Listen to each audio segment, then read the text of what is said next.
A ver, jóvenes, buenos días.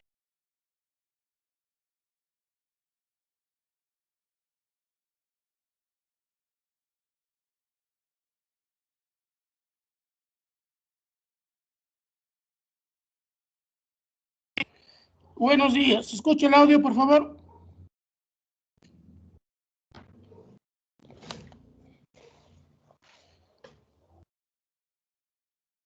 A ver, buenos días, jóvenes. Buenos días, señoritas. ¿Se escucha el audio?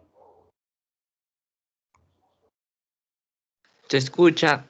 Ya, listos. A ver, esperamos 2 minutos, por favor, para empezar las clases, ¿ya? 2 minutos.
Listo, jóvenes, buenos días. Nuevamente reiterándole, buenos días a la señorita, buenos días a los jóvenes.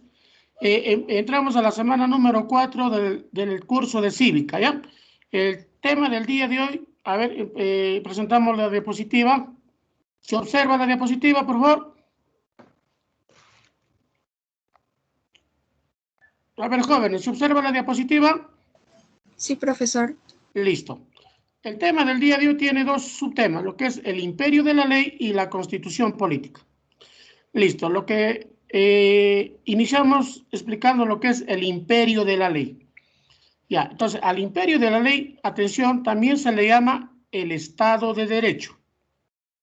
Esta teoría del Estado de Derecho o imperio de la ley tiene como origen la Revolución Francesa.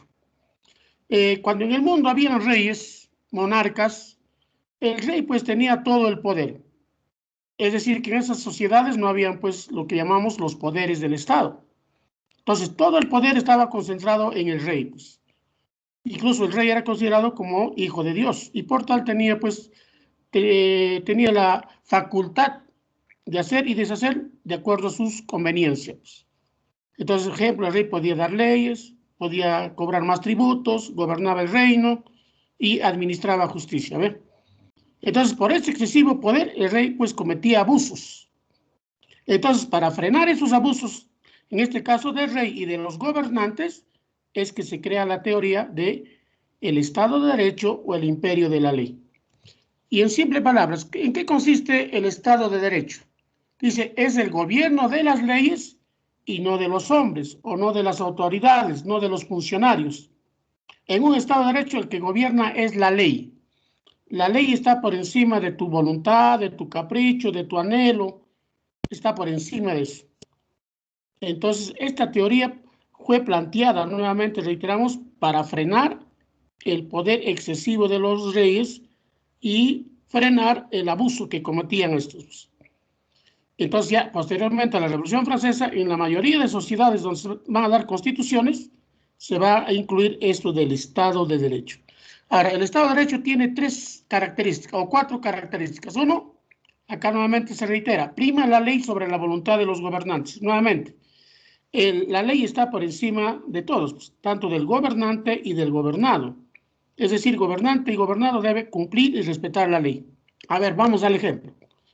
En el Perú, ¿por qué el presidente de la República no puede ser elegido de inmediato para otro periodo?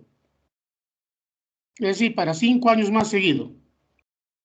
¿Por qué será? ¿Qué le impide al presidente? A ver, ¿alguien? La ley de no reelección, profesor. A la ley. En todo caso, la constitución política. Y profesor, ¿qué es la constitución política? Es la ley de leyes, pues. Y la Constitución dice que el cargo de presidente dura 5 años y no procede la reelección inmediata. A ver. Entonces, por más que sea presidente, por más que sea la máxima autoridad del Perú, por más que sea el más alto funcionario del Estado peruano, el presidente está en la obligación de respetar y cumplir la ley. Pues, ¿ve? Y así como él, nosotros los gobernados tenemos la obligación también de cumplir y respetar la ley. Pero eso no quiere decir que si hay una ley que va en contra del pueblo, el pueblo pues lo acate, sino que más bien le pide que se modifique, que se anule, y si no le hacen caso, puede salir a protestar, pues. ¿Por qué? Porque esa ley está en contra de los intereses del pueblo, pues. Entonces también esa es otra característica. Listo. Se garantizan los derechos humanos a través de ciertos instrumentos legales que impidan la violación de los derechos. En otras palabras, cuando un Estado de Derecho a una persona o a un grupo de personas se vulnera sus derechos, inmediatamente deben surgir ciertos mecanismos, ciertas acciones para garantizar sus derechos o de repente nuevamente inculcar, volver a que se tengan esos derechos. ¿Cómo se llama en el Perú? Garantías constitucionales. ¿Y cuál es la garantía más conocida? El habeas corpus, por ejemplo. Cuando una persona es detenida por más de 24 horas sin razón alguna, la persona o el ciudadano tiene el derecho de presentar su habeas corpus. Y así como hay habeas corpus, hay habeas data, acción de amparo, acción de cumplimiento, acción popular y acción de inconstitucionalidad. ¿Ve? A esos mecanismos legales se refiere. Entonces, cuando un ciudadano es amenazado o vulnerado en sus derechos, inmediatamente puede accionar estas garantías. 3. Debe existir equilibrio y separación de poderes. Es decir, que los 3 poderes del Estado deben funcionar en forma autónoma, libre, independiente, sin que un poder domine a los 2 poderes. Pues. ¿Y esto cuándo será? Cuando un poder domina a los 2 poderes, cuando hay golpes de Estado. Pues. Es decir, que cuando se entra la fuerza al poder, el poder ejecutivo se hace más fuerte y es el que domina al legislativo y al judicial. ¿Ve? Pero en un Estado de Derecho, los 3 poderes más bien deben controlarse entre ellos, debe haber un equilibrio de poderes. Y finalmente, nosotros los ciudadanos tenemos la facultad, el derecho de fiscalizar, de controlar a nuestras autoridades. Pues. Y mayormente en el aspecto económico. Es decir, cuánto de presupuesto manejan, en qué lo invierten, cuánto cuesta la obra, todo eso. Entonces, ese es un Estado de derechos. Ahora preguntaríamos, ¿en el Perú hay Estado de derecho? Entonces, muchos podrían decir que no, otros dirían, de alguna manera ya hay algo de Estado de derecho. Entonces, ese es un Estado de derecho. Muy bien, luego de eso entramos al poder constituyente. ¿Qué es el poder constituyente? El poder constituyente es el máximo poder político del pueblo. En otras palabras, el poder constituyente es el pueblo. Pues. Es el pueblo. Ahora, una definición fácil de entender qué es el poder constituyente está en la segunda parte de la definición que dice. ¿Qué es el poder constituyente? Es la facultad o derecho que tiene el pueblo de elegir libremente a sus representantes para que estos representantes en nombre del pueblo elaboren una nueva constitución política. Ese es el poder constituyente. Por encima del poder constituyente no hay otro poder político. Más bien el poder constituyente da origen al poder constituido. ¿Y quién es el poder constituido? Lo que llamamos los poderes del Estado, los organismos autónomos, ese es el poder constituido.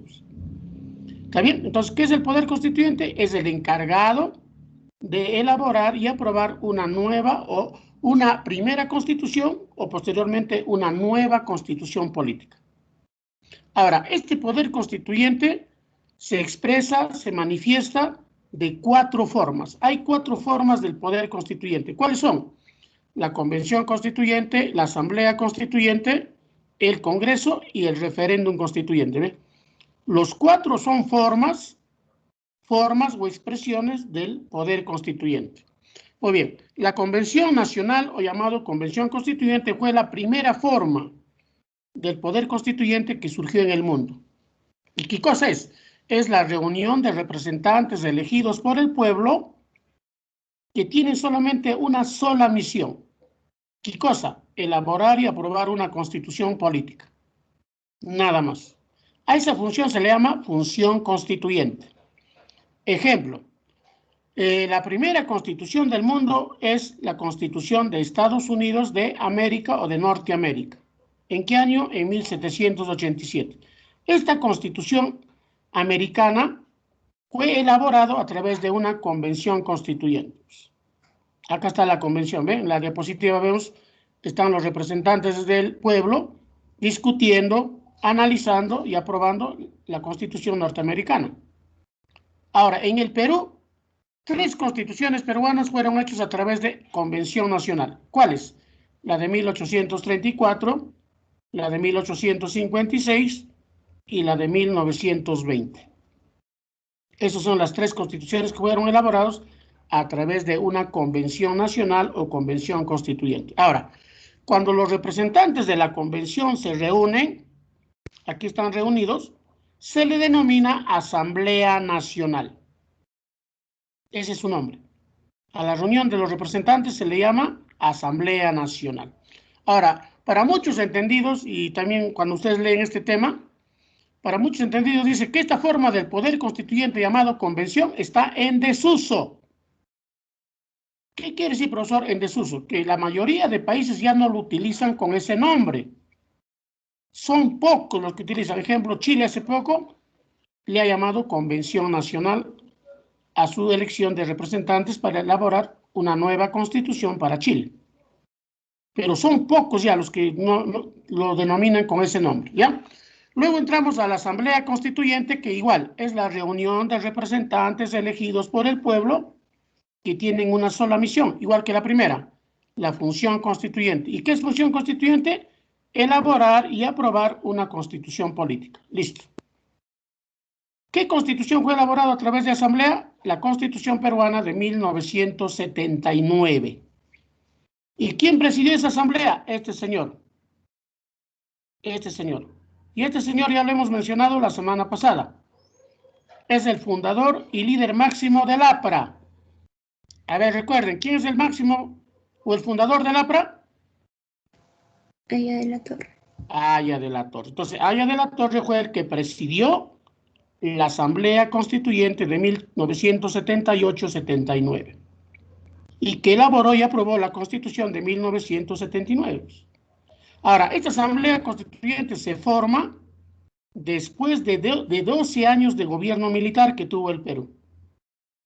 El Perú empezó a exigir, pues desde 1976-77, que se volviera a la democracia. Pues.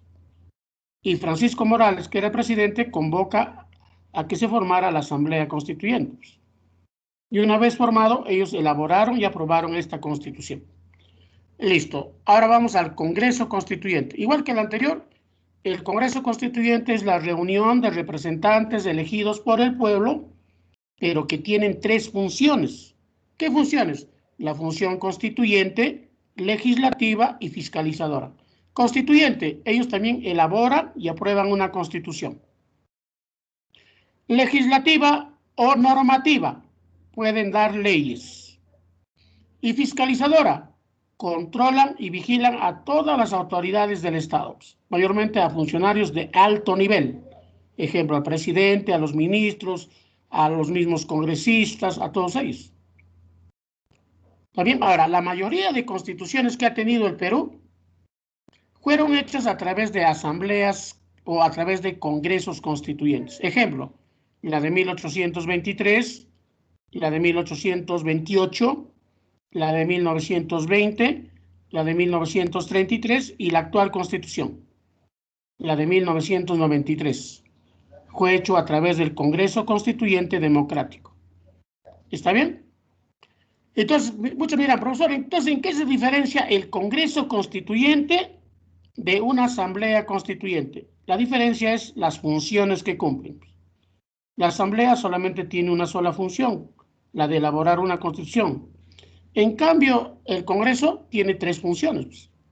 Función constituyente, función legislativa y función fiscalizadora. ¿Ver? Y finalmente entramos al referéndum. El referéndum es la consulta que se le hace al pueblo para que mediante su voto exprese o en todo caso acepte o rechace una constitución. En última instancia va a ser el pueblo el que va a determinar si una constitución entra en vigencia o no entra en vigencia. Ahora, de las 12 constituciones que hemos tenido, una sola constitución fue sometida a un referéndum. ¿Qué constitución? La de 1993, es decir, la actual constitución del Perú. Entonces, a ver, para hacer más comprensible lo que estoy hablando.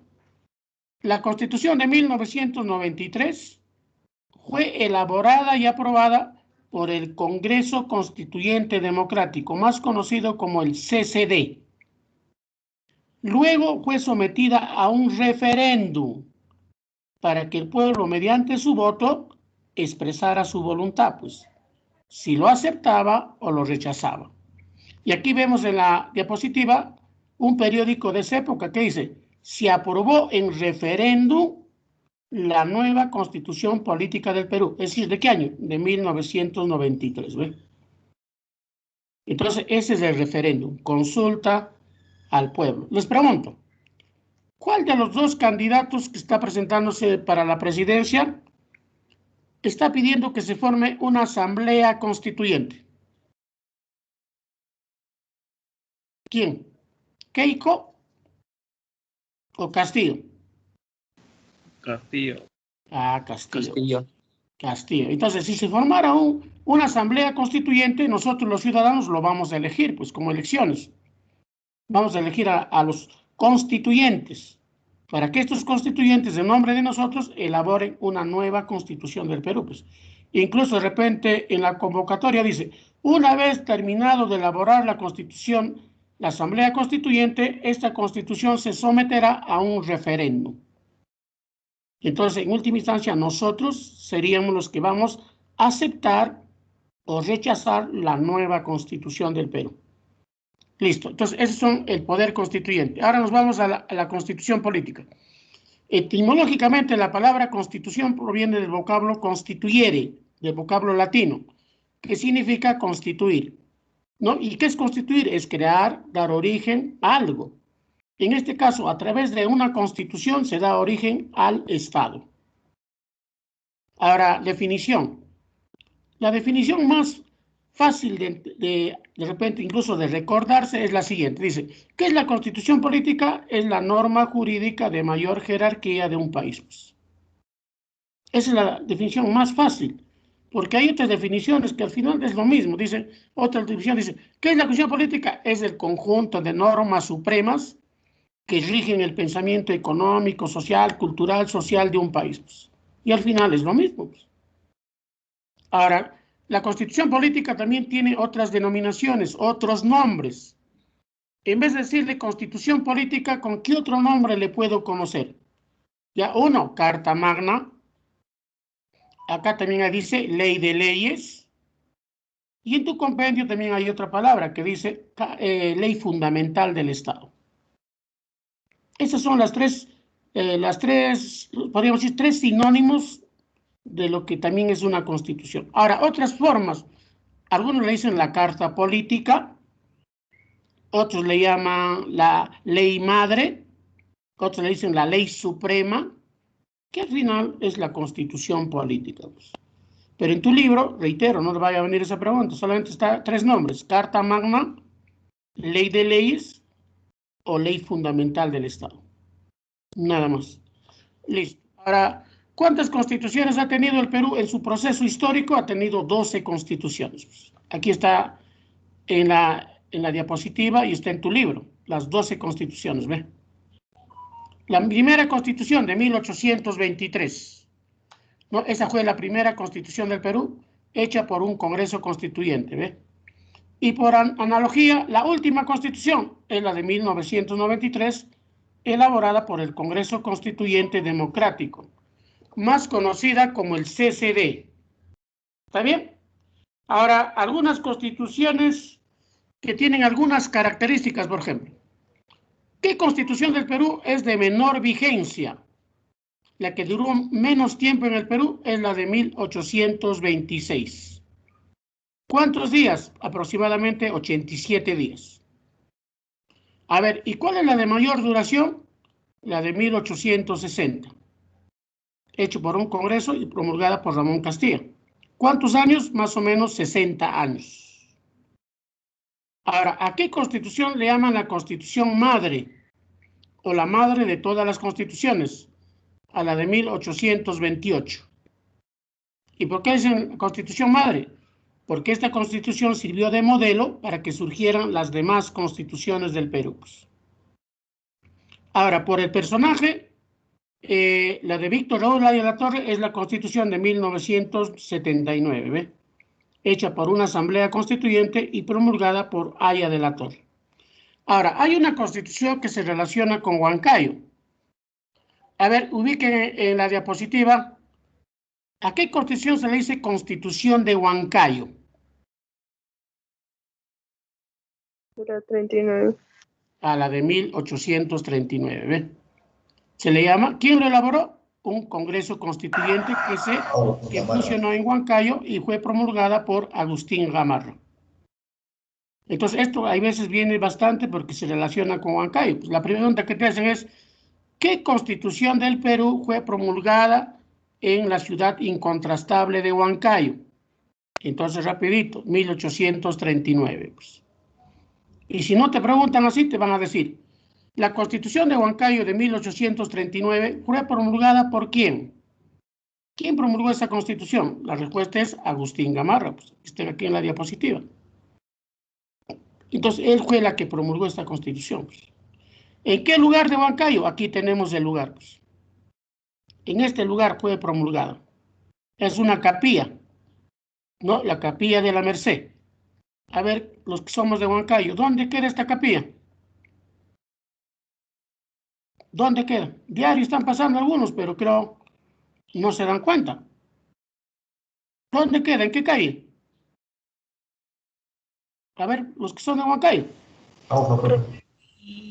¿Dónde? Real, profe.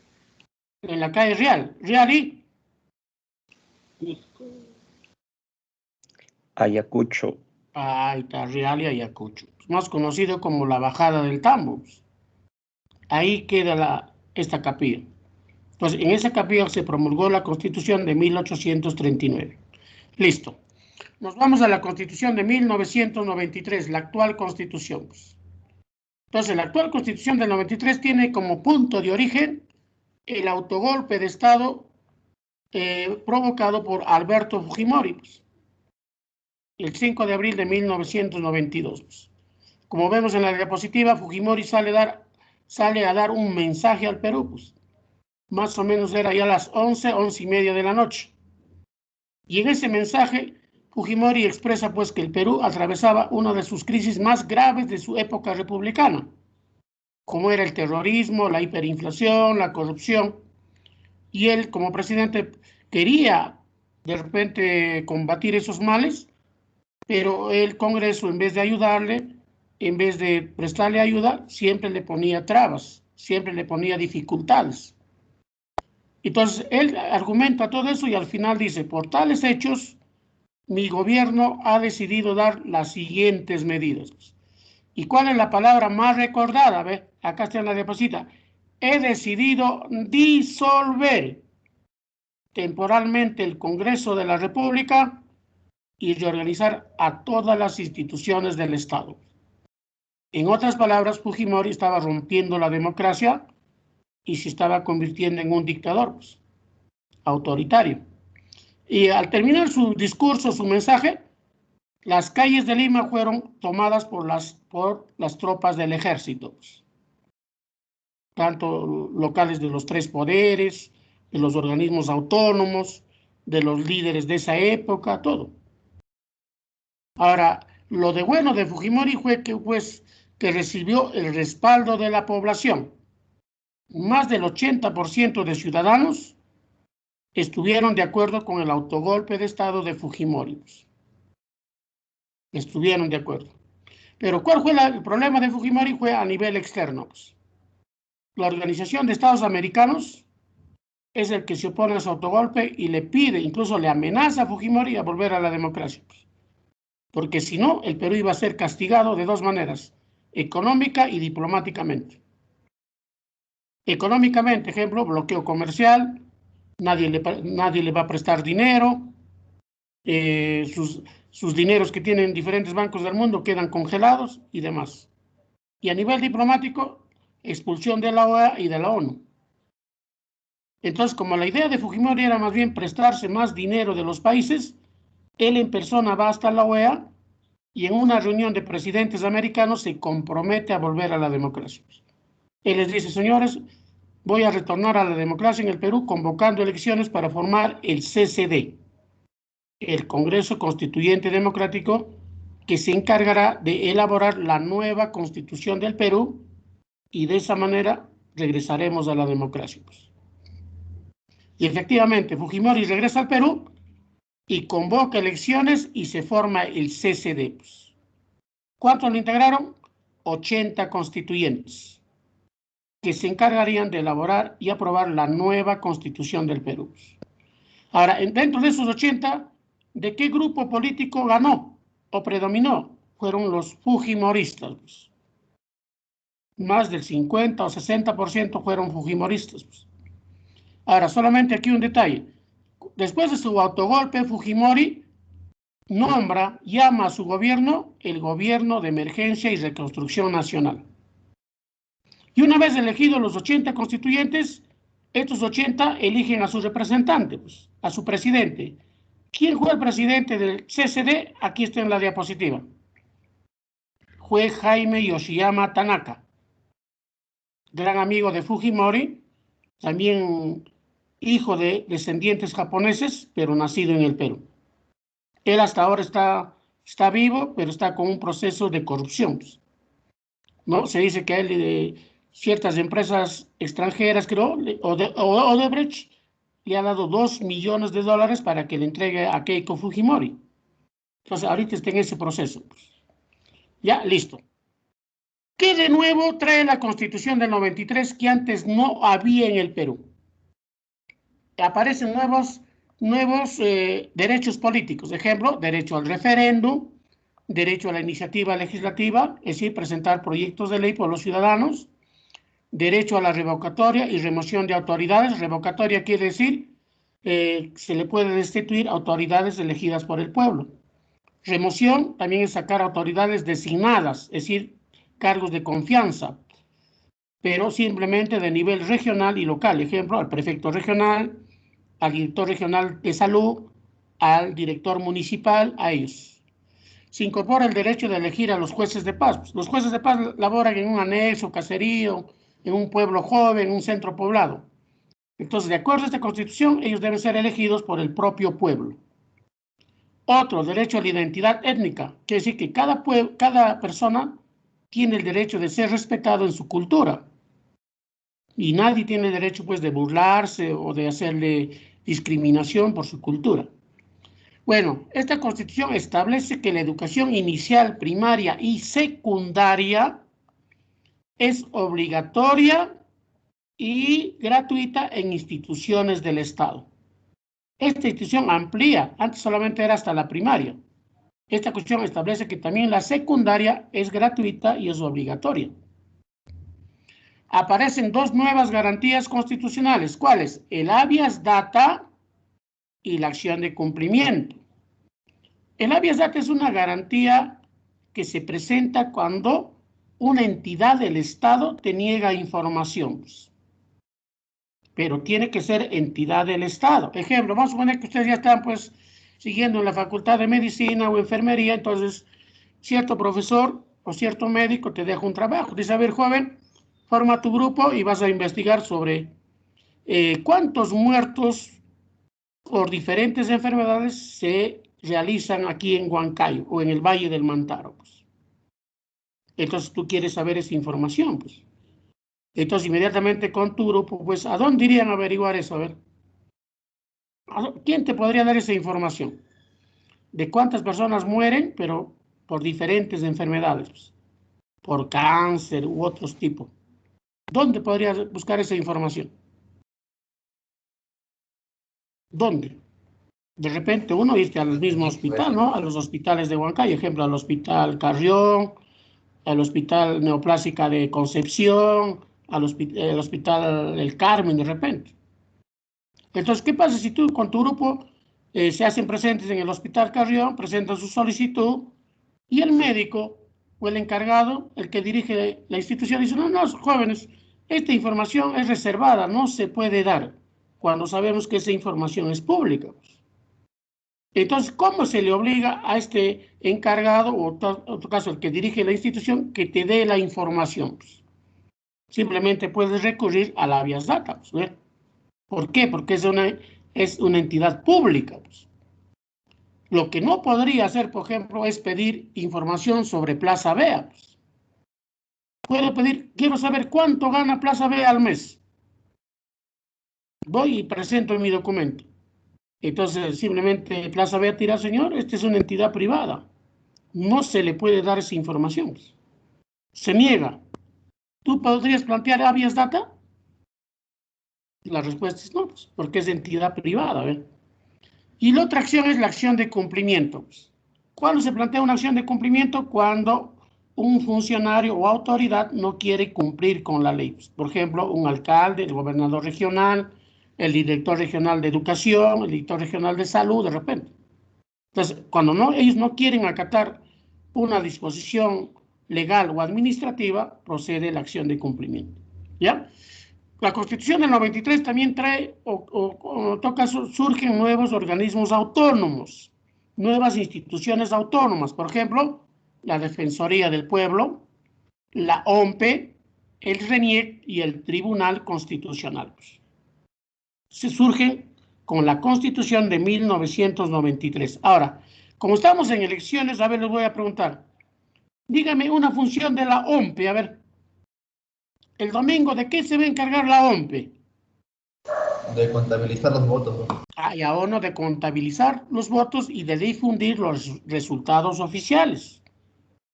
A ver, voy a preguntar, ¿a qué hora va a empezar las elecciones el domingo?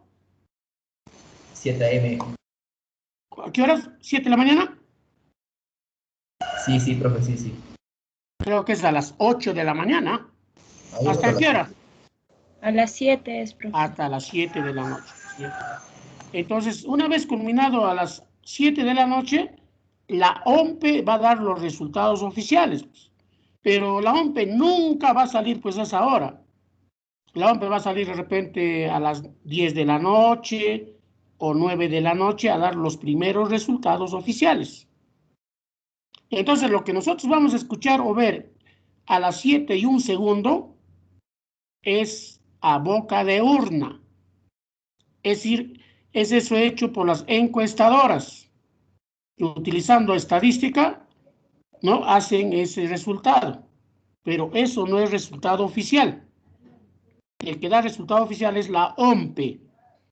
Pero cuando la encuestadora ha hecho de acuerdo a la matemática, la estadística, correctamente esa proyección, al final lo que da la OMPE y lo que da la encuestadora coinciden.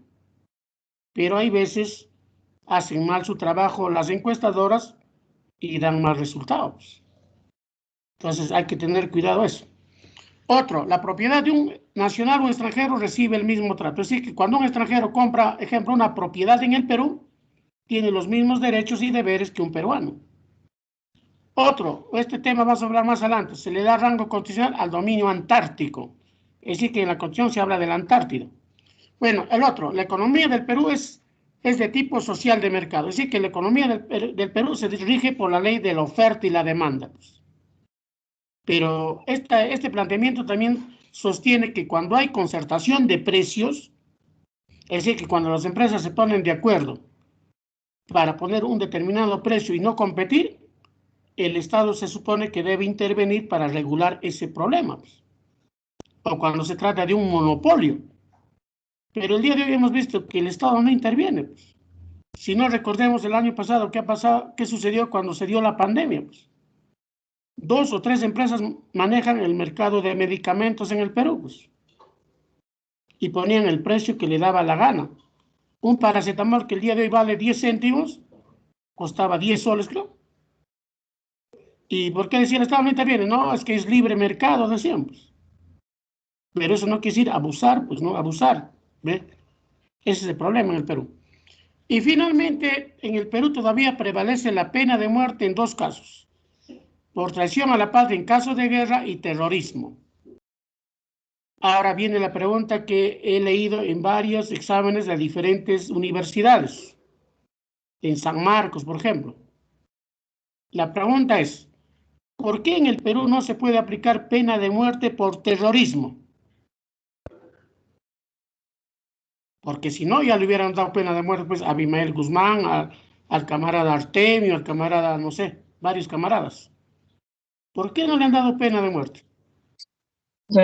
Costa Rica. Si la Constitución dice que se puede aplicar por terrorismo. Entonces la respuesta es que el Perú es firmante de un tratado de derechos humanos. Ajá, ¿Cómo se llama ese tratado? Ese tratado se llama el Pacto de San José de Costa Rica. Pues. Ese tratado le impide al Perú aplicar pena de muerte por terrorismo, violación, corrupción u otros delitos. Por eso no puede aplicar el Perú pena de muerte por terrorismo. Ahora, aquí hay muchas señoritas, pues, que hay veces cuando leen noticias les da indignación cuando, por ejemplo, hay un violador que viola a una menor de edad y la mata. Entonces muchas de ellas indignan y dicen, profesor, ¿cómo es posible de que ese violador que ha matado todavía le vamos a seguir manteniendo en la cárcel? Le vamos a dar su comida, le vamos a dar todo. Hay que aplicarle pena de muerte, dicen. Pues, ¿ve? Y muchos dicen, bueno, tiene razón, ¿no? Pero lamentablemente en el Perú no se le puede aplicar. Pues. ¿Por qué? Porque somos parte del Pacto de San José. Pues. Ahora, muchos dicen, profesor, ¿nos podríamos salir? Sí, nos podemos salir. Pues. Pero es un proceso que por lo menos dura unos 4 o 5 años. Pues. No es de inmediato. Ahora, este tema es la otra contradicción. Pues. Si nosotros nos salimos del Pacto de San José, quedamos desprotegidos de la justicia internacional. Pues. ¿Qué estoy diciendo? Que si alguna vez tú no encuentras justicia en el Perú, ¿no? Ejemplo, te denuncia por un delito que no hayas cometido, el Estado te denuncia, ejemplo, vamos a ver, por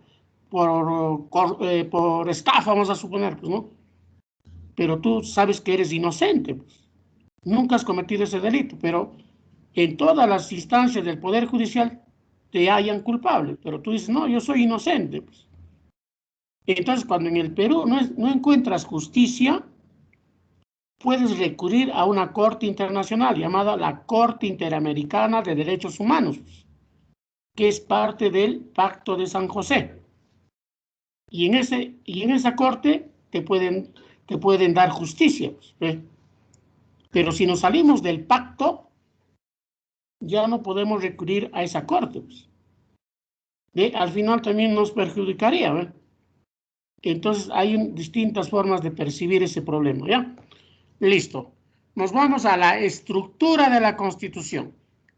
La Constitución puede ser estructurada de dos maneras. Por sus partes y por su numeral.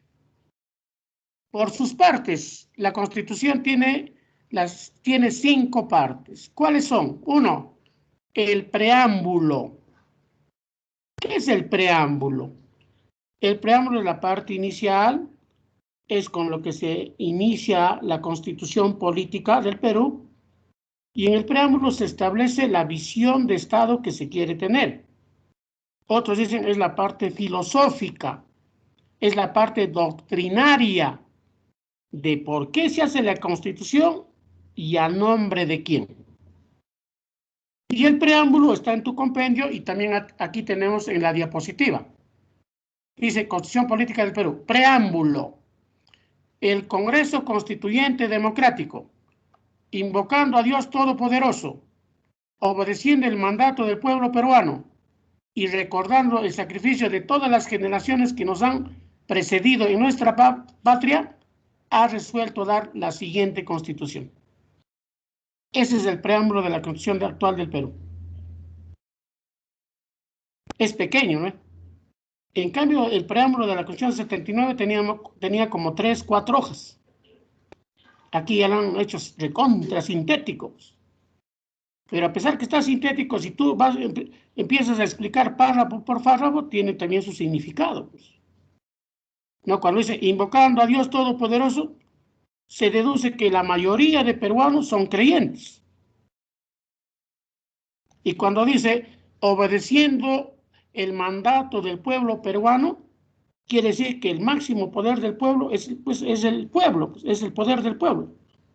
Es el poder constituyente. Entonces hay que obedecer a ese pueblo. Pues.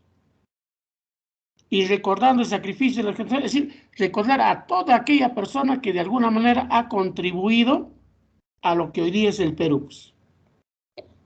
No solamente a los héroes, pues, sino el día de hoy, por ejemplo, a los médicos que han dado su vida en la pandemia, los enfermeros, las enfermeras, los campesinos, los obreros, los estudiantes, los comerciantes, a todos ellos que han dado su vida en nombre del Perú, hay que recordarlos. ¿Ve? Ese es el preámbulo. La parte dogmática. En la parte dogmática se establecen los derechos y deberes de la persona. Cuando tú me dices, por ejemplo, profesor, yo tengo derecho a la vida, tengo derecho a la nacionalidad, a la identidad, a la legítima defensa, a la libertad de opinión, libertad de expresión, a la educación. Entonces, todos esos derechos están en la parte dogmática, ¿ve? Pero no te olvides que también están tus deberes. Deber de ciudadano, ejemplo, pagar tus impuestos, ir al sufragio, honrar a la patria, respetar las leyes, todo eso, ¿ve?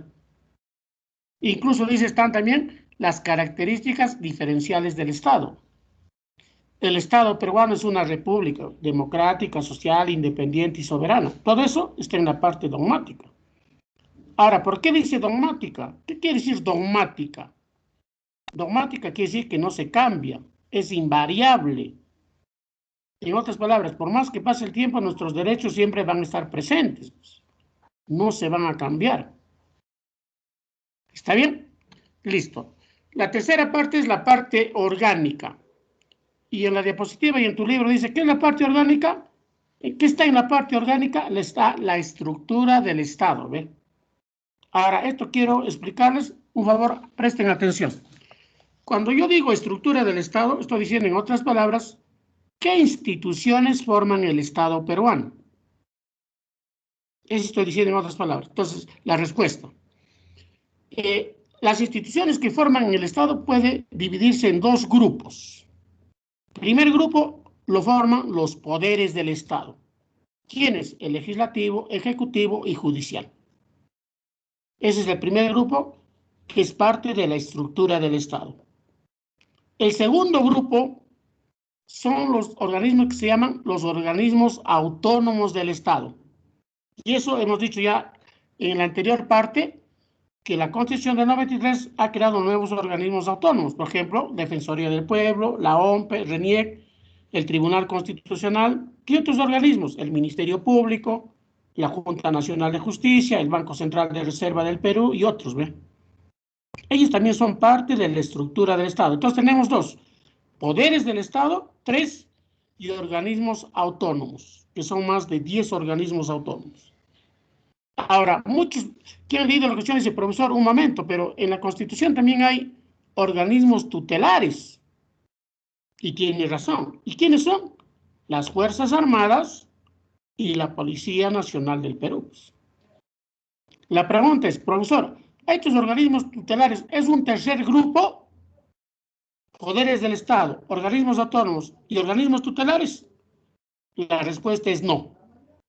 Los organismos tutelares no son autónomos, son dependientes. Ahora, ¿dentro de dónde están estos organismos tutelares? Están dentro del Poder Ejecutivo. Ejemplo, las Fuerzas Armadas están dentro del Ministerio de Defensa y la Policía Nacional está dentro del Ministerio del Interior. Entonces, no lo puedo separar como un tercer grupo, ¿ya? Solamente la estructura es dos grupos, poderes del Estado y los llamados organismos autónomos. O su nombre correcto, organismos constitucionales autónomos. Esos forman la estructura del Estado. ¿Ya? Luego tenemos las disposiciones finales y transitorias, que son 16 disposiciones que ha quedado de la anterior Constitución, pues, y que con el tiempo irán desapareciendo. Muy bien, y finalmente hablamos de la declaración.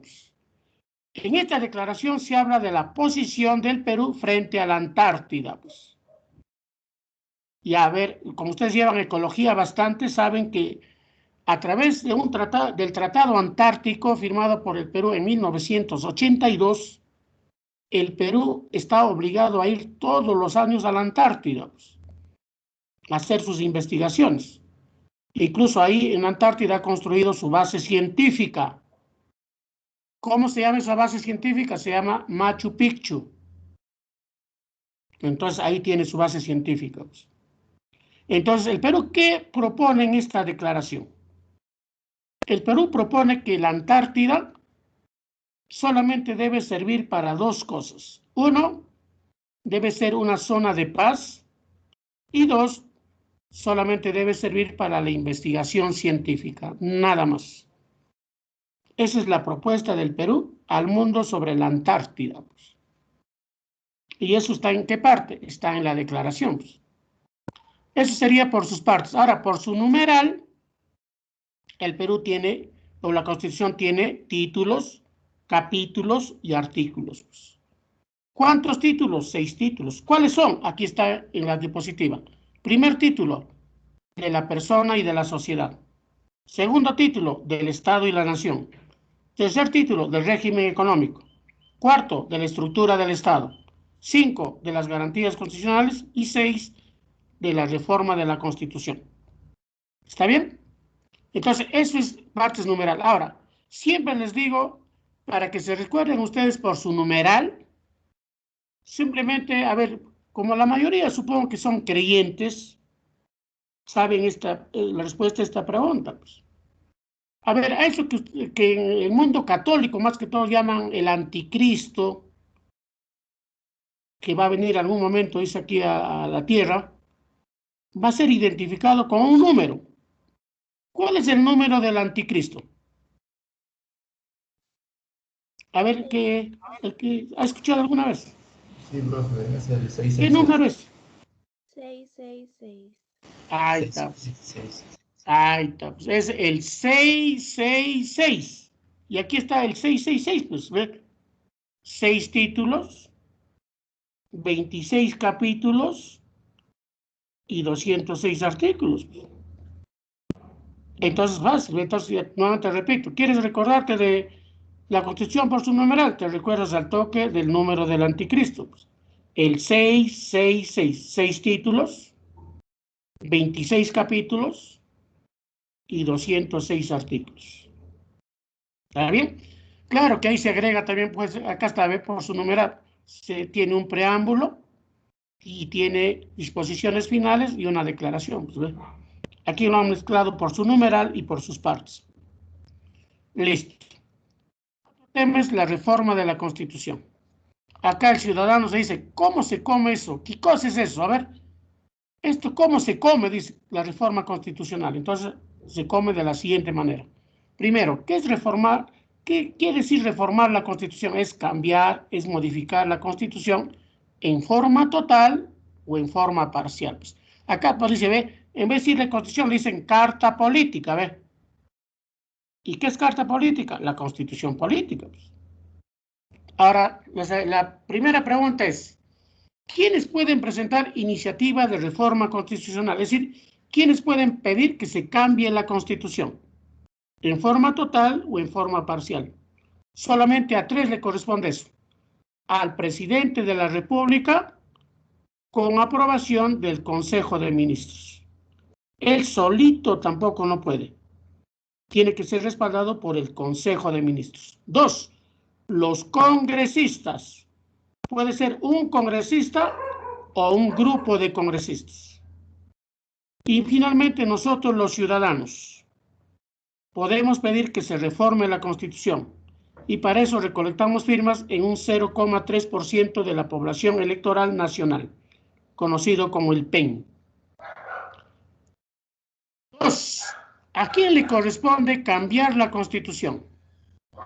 La respuesta, el único que puede cambiar la Constitución es el Congreso de la República. Es el único, no hay otro. No lo puede hacer el Tribunal Constitucional, el Poder Judicial, nadie, solamente el Congreso de la República. Ahora, si el Congreso de la República es el único que puede cambiar la Constitución, este Congreso puede usar dos formas de cambiar la Constitución. Uno dice mayoría absoluta y referéndum, y sin referéndum. Ya, el primero, si el Congreso quiere aprobar de esta manera, hay dos pasos. Primero, la reforma debe ser aprobada en el Congreso con mayoría absoluta. ¿Y cuánto es mayoría absoluta? Mayoría absoluta es el 50% más 1 del total de congresistas. Entonces, si son 130, ¿cuánto sería la mayoría absoluta? A ver, si son 130.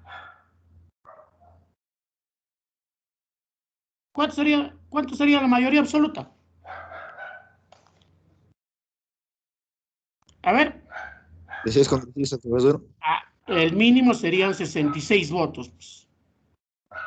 50% más 1. Una vez que se logra eso, esa reforma de la Constitución se somete a un referéndum. Es decir, que el pueblo va a decidir si acepta ese cambio o no. Y para eso le presentan una cédula donde dice sí o no, nada más. Si está de acuerdo, marcará el sí, pues. Y si está en desacuerdo, marcará el no. Entonces, va a depender si gana el sí o el no, pues. Entonces, ese es el primer camino. El segundo camino le dicen el puramente legislativo, o yo le he puesto sin referéndum. Entonces, al toque infiero, allá, cuando dice sin referéndum, allá no va a intervenir el pueblo, solamente el Congreso es el que va a cambiar la Constitución. Pues. Y para eso tiene dos formas, o dos pasos. Uno, el cambio de la Constitución debe ser en dos legislaturas ordinarias sucesivas, es decir, en dos reuniones seguidas del Congreso. ¿Y con cuántos votos en cada reunión? Con más de los 2/3 del número legal de congresistas. Entonces, ¿qué sería la pregunta? ¿Y cuánto es 2/3 de 130? Entonces sale 86, tanto, redondeando sería 87 votos. Entonces, en cada votación debe haber por lo menos 87 congresistas que voten a favor. Pues. Puede ser 90, 100, 110, 120, pero el mínimo 87 votos. En las dos reuniones que se van a aprobar la reforma de la Constitución. Una vez que el Congreso logra cambiar la Constitución, sea con referéndum o sin referéndum, el Congreso hace la reforma a través de una ley. Esa ley se llama la Ley de Reforma Constitucional. Y como toda ley, vamos a ver la semana que viene, como toda ley, esa ley va a caer en manos del presidente del Perú para que sea promulgado. Y cuando el presidente tiene en sus manos esa ley, es la única ley que no puede ser observada. Es decir, que el presidente no puede rechazar esa ley. En forma automática lo tiene que promulgar. Ahora, el último dato es, ¿qué parte de la Constitución ustedes creen que no se puede cambiar?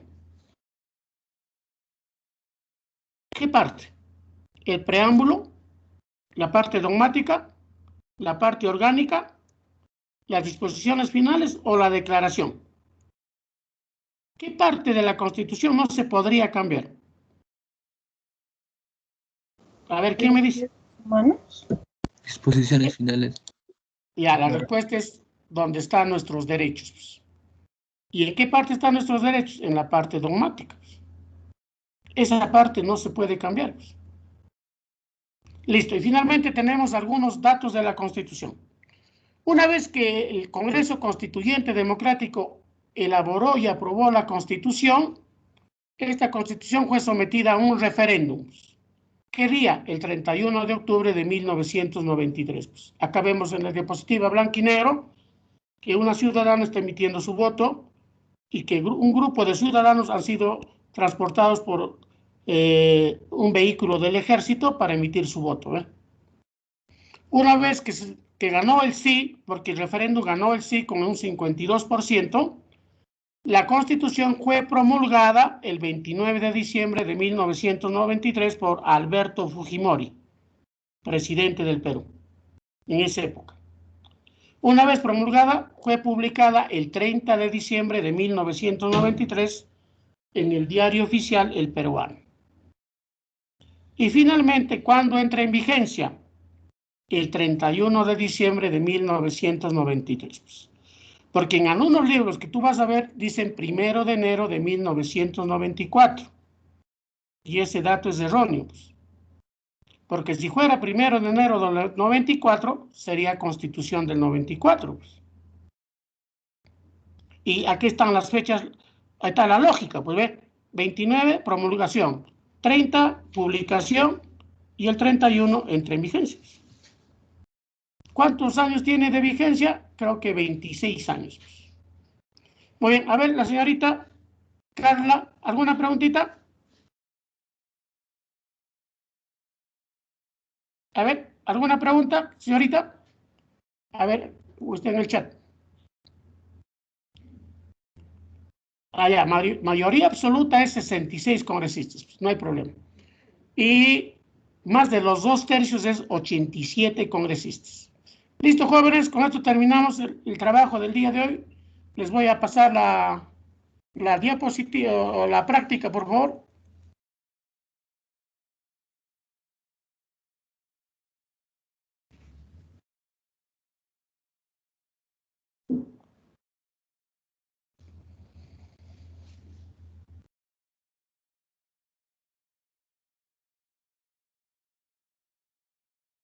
Ya, por favor, la próxima semana les voy a enviar, por favor, una práctica con preguntas hasta la 4ª semana, ¿ya? Les voy a enviar, como ahorita estoy enviando la práctica que desarrollan todas las semanas, igualito les voy a mandar una práctica de repaso, ¿ya? Pero la próxima semana. Si hubiera alguna preguntita, por favor, si hubiera alguna pregunta, de repente algo ha quedado no claro, a ver, ¿podrían formular? Profe, ¿van a hacer Sí, seminarios? dime, Juan. Dime. ¿Van a hacer seminarios? Seminario, bueno, si ustedes lo solicitan a su tutora, no habría problema. A través de su tutora, de repente podríamos hacer un seminario para resolver la práctica de repaso que les voy a enviar.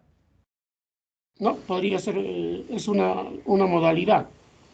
Porque Claro, son estaría preguntas que va a venir de la 1ª, 2ª, 3ª y 4ª semana. Con la delegada. ¿Ya? Listo. Entonces, sería cuestión de que con la señorita tutora coordinen para que ella programe, pues, no hay problema. ¿Ya? Ya, profe. Ya, profe. Listo. Y otra cosita, no sé si les he dado mi número para que ustedes me puedan consultar sobre algún tema. Nuevamente, a ver, si no les he dado, les doy mi número de celular para que me puedan llamar vía WhatsApp personal y me hagan la consulta, pues. No, de repente dice, profesor, esto que has explicado, a ver, no he entendido muy bien, explícame nuevamente, o tengo una duda, o por qué la respuesta de la pregunta de la práctica es esto y no es esto, para mí es esto, ¿por qué es esa respuesta que has dado? Ya, entonces estoy para servirles, está mi número, solamente manden por WhatsApp y yo les voy a dar la respuesta, ¿ya? Listo, jóvenes, llegamos hasta aquí, cuídense bastante, nos vemos la próxima semana. Ya, profe, gracias. Igualmente. Pero, por favor. Ya, listo, jóvenes, listo, nos vemos. Gracias, profe.